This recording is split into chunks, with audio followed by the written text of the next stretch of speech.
People passed her without a glance, without slowing down, without wondering why a little girl stood alone under the burning midday sun, thin, trembling, clutching a tiny copper ring as if it were the last heartbeat of her world.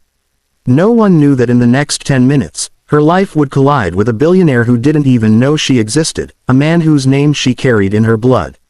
And no one knew that the ring she was trying to sell for a sandwich was the key to a truth that would break a heart, heal another, and change 2 lives forever. This is the story of the moment everything shifted, when hunger met destiny, and when a forgotten child unknowingly walked toward the man who should have been her protector all along. Chapter 1. The Ring, the Hunger, and the Billionaire Who Looked Twice. The midday sun hung high over the crowded city square, merciless and bright, painting sharp shadows across the pavement. People hurried from one errand to another, cars honking, vendors shouting, office workers rushing through lunch breaks, all moving in rhythms Arya Vale had never belonged to. At first glance, it was an ordinary day for the city. But not for Arya. For her, today was the day hunger finally pushed her past the limits she had spent years protecting. She stood in the plaza wearing clothes softened and frayed by too many nights sleeping where no child should ever sleep. Her shoes were 2 sizes too big, a donation from a shelter she'd been turned away from last week because every bed was full. Her hair was tangled, her body tired, her lips cracked from thirst. And in her trembling hand lay the last piece of her mother she had left in the world, a tiny copper ring polished with water from a public fountain, shined using the softest corner of her worn sleeve. Her mother had once kissed that ring and whispered, "No matter what happens, you are never empty."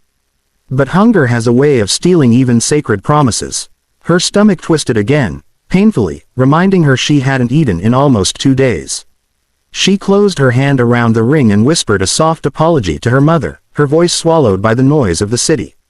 Then she stepped out into the sunlit plaza to sell the only thing she treasured. No one looked her way, except the tall man stepping out of a sleek black car with tinted windows. His navy suit was immaculate, his shoes polished, his hair combed with the kind of precision only wealth and time could afford. Arya didn't know his name. She didn't know the magazines had called him one of the city's youngest billionaires. She didn't know he owned half the buildings surrounding the very plaza she was standing in. She only saw someone who looked like he had enough money to spare for a small meal. She approached him timidly, nearly turning away twice before forcing her feet forward. But just as she opened her mouth to speak, he bent down to tie his shoe. That was when their eyes met, his filled with surprise, hers filled with fear and determination. Sebastian Rowan wasn't used to being approached by strangers who weren't reporters, investors, or photographers. He blinked at the sight of the fragile girl standing before him, clutching a ring with the careful reverence of someone holding something irreplaceable. The city noise dimmed as he really looked at her. Her thin arms, her trembling fingers, the sunburn on her cheeks, the quiet exhaustion in her eyes. Something inside him tightened. He forgot the meeting he was racing to. Forgotten expectations, forgotten schedules, none of it mattered next to the small, trembling figure in front of him. Arya lifted her hand just slightly. I want to sell this, she whispered, barely loud enough for him to hear over the cars rushing past. I just need money for a sandwich. There was no begging in her voice. Just hope. Tired, fragile hope. Sebastian expected an ordinary trinket. But when he looked at the ring, a shock rippled through him. The copper was worn smooth from years of touch, but inside the band, faint and delicate, was a symbol, an intricate swirl forming the letter V. His breath stilled. That symbol wasn't random. He had seen it before. Years ago, etched inside a handmade bracelet given to him by a young woman he once loved. Marin Vale, a volunteer with bright eyes and a heart larger than the world. His first love, his quiet heartbreak. She had worn a copper ring just like this, one passed from her mother and grandmother before her. The resemblance in the child's blue eyes struck him like lightning. Marin's eyes, Marin's gentleness, Marin's symbol on a ring that belonged to her family. His heart began pounding, painfully loud. He asked Arya quietly, where are your parents? Her voice faltered as she explained her mother had died 2 years ago, after hiding them from the world, moving from shelters to streets until there was nowhere left to go. She had never met her father. She didn't even know his name. But Sebastian knew hers before he even asked. Marin Vale Rowan, the little girl answered when he asked her mother's full name. Rowan, his own last name. Everything inside him collapsed. Marin hadn't disappeared because she fell out of love. She fled because she was pregnant, his child. She feared the spotlight, feared the burden of his fame, feared the illness that crept into her body. She left to protect their daughter. And she died alone, raising Arya with courage Sebastian never got to thank her for. He looked at Arya again. Not as a stranger, not as a lost child, but as a life he should have protected. A life carrying a piece of his heart, standing hungry before him. He didn't reveal the truth yet, the moment felt too sacred. Instead, he took her gently by the hand and bought her food, warm, real food she ate with tears in her eyes. He held the ring gently in his fingers, knowing now more than ever that it wasn't meant to be sold. It was the thread of destiny tying him back to the family he never knew he had. Chapter 2.